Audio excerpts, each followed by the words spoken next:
اہم ترین خبر یہ کہ پیپلز پارٹی اور مسلم لیگ نون میں اسمبلیوں کی تحلیل کے حوالے سے معاملات طے پا گئے۔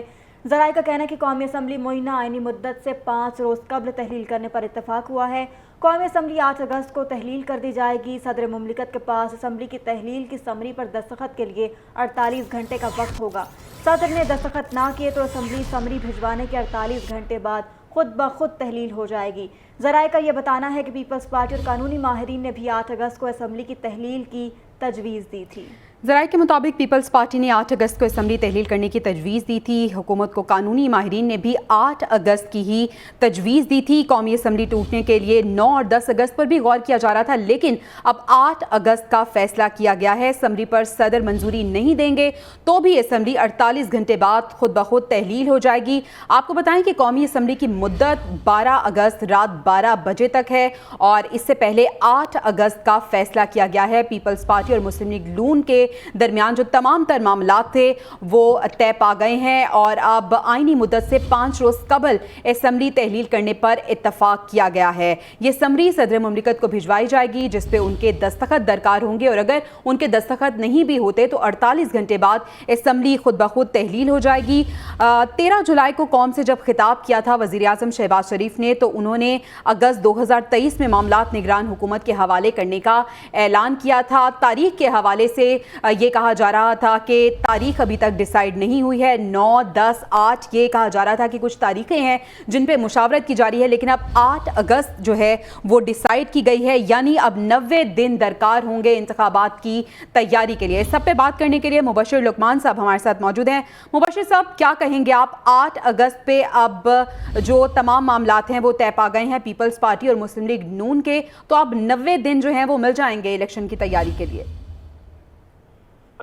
جی بالکل، فائنلی وہ دن آ گیا اور ہم نے پی این این کے اوپر یہ خبر پہلے سے کی تھی اپنے پروگرام کا سچ میں کہ 8 اگست کو متوقع ہے اسمبلی کا جانا، اور اب اس کا مطلب ہے کہ کافی چیزوں پہ ڈیسیجنز ہو چکے ہوں گے یا تقریباً نیرو ڈاؤن ہو گئے ہوں گے، جس میں کیئر ٹیکر سیٹ اپ کا بھی ہے، پرائم منسٹر کا ہے، اور یہ ہے کہ الیکشن کمیشن نے کس طرح سے الیکشنز کروانے ہیں، یہ ساری چیزیں ان کا فیصلہ ہو چکا ہوگا۔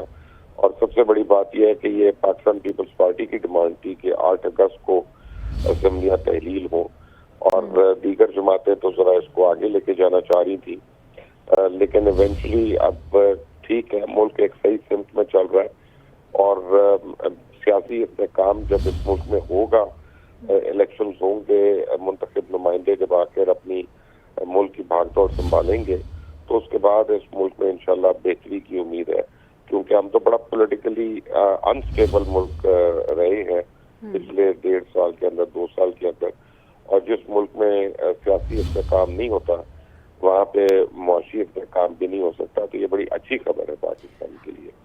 ٹھیک ہے مبشر صاحب، ہمارے ساتھ رہے گا رضوان رضی صاحب نے بھی ہمیں جوائن کیا۔ رضوان صاحب، اب ایک معاملہ تو خوش اسلوبی سے طے پا گیا ہے، 8 اگست کو اسمبلیاں تحلیل ہو رہی ہیں، اور جس طرح سے کھرا سچ میں مبشر صاحب نے پہلے ہی پیش گوئی کر دی تھی کہ 8 اگست جو ہے وہ ایکسپیکٹڈ ہے، اب یہ تو فائنل ہو گیا۔ سر، الیکشنز کی طرف جاتے ہوئے حالات آپ کو نظر آ رہے ہیں، اور کیا وہ معاملہ جو کیئر ٹیکر گورنمنٹ کا ہے وہ بھی اسی طرح سے آپ کو حل ہوتا نظر آ رہا ہے؟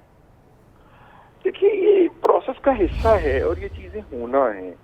پاکستان کے اندر اگر جمہوریت رہنی ہے اور پاکستان نے اگر قائم رہنا ہے اور انشاءاللہ رہنا ہے اور آگے کی طرف چلنا ہے اور انشاءاللہ چلنا ہے، تو یہ باتیں اسی نیچرل کورس کے اندر ہوں گی۔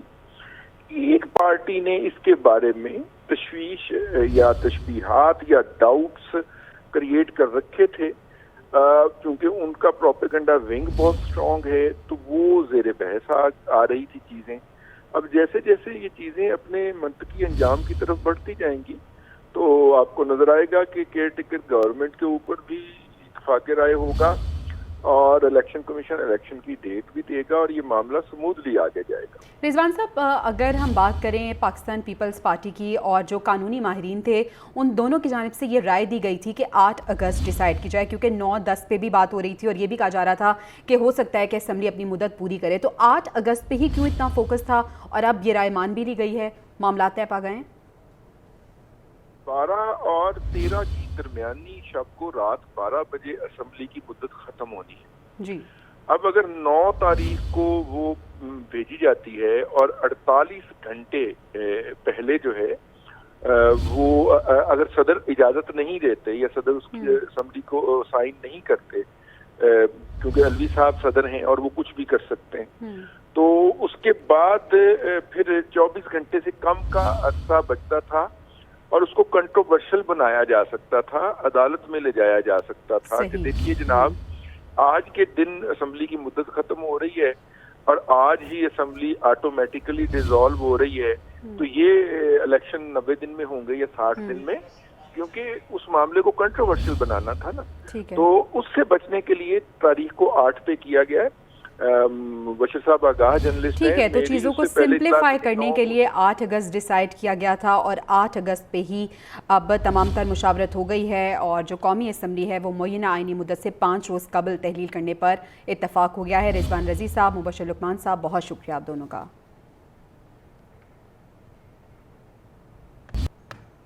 وفاقی حکومت کی طرح سندھ اسمبلی کو بھی قبل از وقت تحلیل کیے جانے کا امکان بتایا جا رہا ہے۔ پیپلز پارٹی کے جو قریبی ذرائع ہیں ان کے مطابق سندھ اسمبلی کو 8 اگست تک تحلیل کر دیا جائے گا اور اس سلسلے میں سیکرٹری اسمبلی کو بھی ہدایات جاری کر دی گئی ہیں۔ ذرائع صوبائی اسمبلی سندھ کے مطابق اسمبلی کا الوداعی اجلاس اگست کے پہلے ہفتے میں ہوگا۔ 7 اگست تک اراکین صوبائی اسمبلی کا فائنل فوٹو سیشن ہوگا۔ 7 اگست تک تمام اراکین کارکردگی سرٹیفکیٹ دیے جائیں گے۔ سندھ اسمبلی سیکریٹریٹ نے آخری دنوں کا کام بھی شروع کر دیا ہے۔ اہم خبر دے رہے ہیں اپنے ناظرین کو کہ وفاقی حکومت کی طرح سندھ اسمبلی کو بھی قبل از وقت تحلیل کیے جانے کا امکان ہے۔ پیپلز پارٹی کے قریبی ذرائع کا یہ بتانا ہے کہ سندھ اسمبلی کو 8 اگست تک تحلیل کر دیا جائے گا۔ اس سلسلے میں سیکریٹری اسمبلی کو بھی ہدایات جاری کر دی جائیں گی۔ ذرائع صوبائی اسمبلی سندھ کے مطابق اسمبلی کا الوداعی اجلاس اگست کے پہلے ہفتے میں ہوگا۔ 7 اگست تک اراکین صوبائی اسمبلی کا فوٹو سیشن ہوگا۔ 7 اگست تک تمام ارکان کارکردگی سرٹیفکیٹ دیے جائیں گے۔ تفصیلات لیتے ہیں، ہمیں جوائن کیا نمائندہ کراچی آفتاب موغری نے۔ جی آفتاب، آپ کے ذرائع کیا کہہ رہے ہیں؟ دیکھیں جی، طے ہے کہ سندھ اسمبلی کا جو ہے آخری ہفتے میں یعنی کہ اگست کے آخری ہفتے میں جو ہے تحویل ہونے کا فیصلہ کر دیا ہے۔ 8 اگست تک جو ہے یہ اسمبلی بھی جو ہے جو ختم ہو جائے گی اور 7 اگست سے پہلے اسپیکر سندھ اسمبلی آغا سراج درانی نے جو ہے سندھ اسمبلی کے جو ہے سیکرٹری اور تمام عملے کو جو ہے ہدایت جاری کرتے ہوئے کہا ہے کہ تمام جتنے بھی جو مراحل ہیں ان کو کمپلیٹ کیا جائے اور آخری جو تصویر ہوتی ہے 5 سالہ کارکردگی تمام اراکین سندھ اسمبلی جو ہوتے ہیں اس میں موجود ہوتے ہیں اور تمام اسٹاف موجود ہوتے ہیں، اس کے لیے بھی ڈائریکشن دی گئی ہے اور تمام پارلیمنٹ رپورٹر ایسوسی ایشن جو اس کو طویل عرصے سے 5 سال سے جو ہے کور کر رہی ہے ان کے سرٹیفکیٹ اور جو ایم پی اے ہیں اور ان کے لیے بھی جو ہے سرٹیفکیٹ اور تصویر کے لیے تیاریاں مکمل ہو چکی ہیں۔ 8 اگست کو جو ہے یہ اسمبلی بھی جو ہے سندھ کی تحویل ہو جائے گی۔ جی ٹھیک ہے، بہت شکریہ آفتاب موغری۔